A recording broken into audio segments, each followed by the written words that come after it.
Last ভিডিওটা তোমরা দেখেই নিয়েছো যে আমরা ঠাকুরমশাইয়ের জন্য ওয়েট করছিলাম, আর ঠাকুরমশাই লেট করছিল বলে আমি ভাবলাম কি আমি একটু রেডি হইনি। আর এখানে আমি পরে নিয়েছিলাম শাড়ি, কেমন লাগছে জানিও অবশ্যই।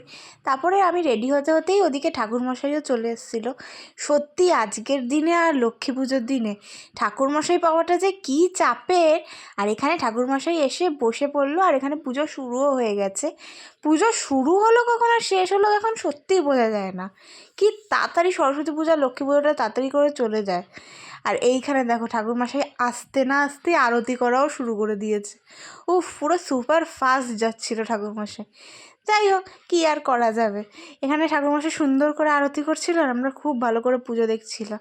আরতি করার পরে যেন মায়ের মুখটা আর একটু বেশিই সুন্দর লাগে, তাই না? কোথা থেকে যেন মনে হয় যেন প্রাণ এসেছে, ভীষণ ভালো লাগছিলো। আর আমার নিজের বাড়ির ঠাকুর বলে না, ঠাকুরটা সত্যিই খুব ভালো লাগছিলো।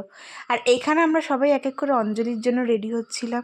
সবাই অঞ্জলি দেওয়া হয়ে গেছে, আর এখানে ঠাকুরমশাই শান্তির জল দিচ্ছিল। আর কি, এইভাবেই পুজোটা সুন্দর করে সমাপ্ত হলো। খুবই ভালোভাবে পুজোটা হয়েছে, আর খুবই ভালো লাগে এই দিনটা এলে।